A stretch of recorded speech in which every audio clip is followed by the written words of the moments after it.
ভাই এগুলি কি হইতেছে? এটা ভাই ময়দা গুলাইতেছি, গুলাইতে জাল দিব, জ্বালাইয়ে আপনার ফেটকেতে নিয়ে যে আইসক্রিম বানাবো ভাই। এটা তো আইসক্রিম হয়।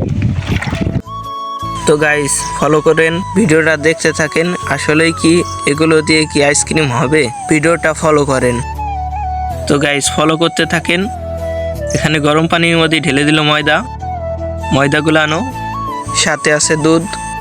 আস্তে আস্তে ঘন হয়ে যাচ্ছে, এখন নাড়া দিতেছে। তো নাড়া দেওয়ার পরে দেখেন গাইস আরো ঘন হয়ে গেছে। নাড়া না দিলে ভাই লাগিয়ে যাবে তল দিয়ে। কলসে ঢেলে দেওয়া হচ্ছে, দেখে মনে হচ্ছে যে অনেক সুন্দর আইসক্রিম হবে। তো দেখতে থাকেন ভিডিওটা। তো সব ঢেলে নিয়ে যাব। আইটেক্সি পানি গরম করে তার মধ্যে সিমাই কতটি ভেঙে দেওয়া হলো, তিওয়ার সাথে গলে যাচ্ছে, সিমাই আইসক্রিম হবে। এবার সিমাই হয়ে যাওয়ার পর একটা বালতিতে ঢেলে নিয়ে যাচ্ছি। তো সব কিছু নিয়ে প্রস্তুতি নিচ্ছি যে যাব এখন। আপনারা চাইলে দুধ নারকেল দিয়ে বানাইতে পারেন, অসাধারণ হবে। এখন আমরা যাব মাজার দিয়া। তো দেখতে দেখতে বিনিয়োগ দিয়া পার হয়ে এলাম নারায়ণদেব ব্রিজের উপরে। এখন ব্রিজের উপর দিয়ে যাচ্ছি আমরা। এখন আমরা চলে আসছি নারায়ণ দিয়া। অনেক সুন্দর জায়গাটা, অনেক সুন্দর পরিবেশ। ভাইয়াল হাজিবাড়ির সামনে দিয়ে এখন আমরা যাচ্ছি। এখন আমরা রওনা দিছি। দেখতে দেখতে সামনের পথ দেখতে দেখতে আমরা ফ্যাক্টরির দিকে। আমরা আসার পরেই সে মেশিনটা স্টার্ট করে দিল। আমরা যাওয়ার আগে তাদের সাথে যোগাযোগ করে গিয়েছিলাম। তো আস্তে আস্তে পানি ঠান্ডা হইতেছে।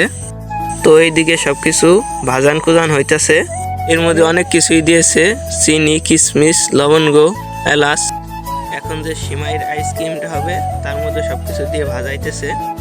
এখন চিনি ঢাললো, এখন হালকা করে একটু মালটার ফ্লেভার দিতেছে। এটা সঠিক কি আমি জানি না। তো অল্পটা দিলে অনেক হয়ে যায়, অনেক লাল হয়ে যায়। তো এখন ফর্মাগুলি ভালো করে ধোয়া হচ্ছে, এর মধ্যে আইসক্রিম বসবে। ফর্মাগুলি 2 কোয়ালিটি। তো ভালো করে এগুলি পরিষ্কার করে পরিমাণ মতো দিতেছে সব, পরে উসনিস করে সব সমানে দিতেছে। তো এখন হয়ে গেছে একটা কমপ্লিট। ফর্মার মধ্যে দেওয়া হাত দিয়ে ডলা দিতেছে যাতে ওটা জোড়া না লাগে। তারপরে এক এক করে ভিতরে বসানো হবে। তো এক এক করে বসানো হচ্ছে, ভিতরে ঠেলা দিয়ে দিচ্ছে। অনেকগুলি বসাবে, এক একটা ফর্মার 60টা 80টা থাকে।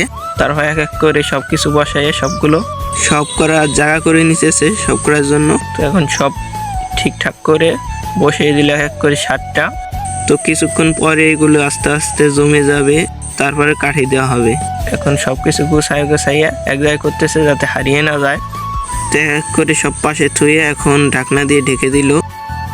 কিছুক্ষণ পরই আস্তে আস্তে এগুলো জমে যাওয়ার পর এখন কাঠি দিয়ে দেওয়া হচ্ছে। কাঠি দেওয়ার পর আস্তে আস্তে শক্ত হয়ে গেছে। 20 মিনিট পর মাল হয়ে গেছে, এখন উঠানো হচ্ছে। হয়ে গেছে, এখন সব উঠাইতেছে। দেখেন গাইস কত সুন্দর হয়েছে। তো আপনারা শিখতে পারেন, এর মধ্যে অনেক কিছু দিয়েছে গাইস। এর মধ্যে কিশমিশ, লবঙ্গ, এলাচ আর অনেক কিছু দিয়েছে, দুধ, চিনি, সিমাই, নারকেল। এখন হয়ে গেছে, এখন বস্তায় ভরে হাউজে রাখতেছে। প্যাকেট করা শুরু করে দিয়েছে, প্যাকেটে ভরে রাখতেছে। তো গাইস আজকের ভিডিওটা এই পর্যন্তই। সবাই ভালো থাকবেন, সুস্থ থাকবেন। পরবর্তীতে নিয়ে আসবো অন্য একটা ভিডিও। খোদা হাফেজ।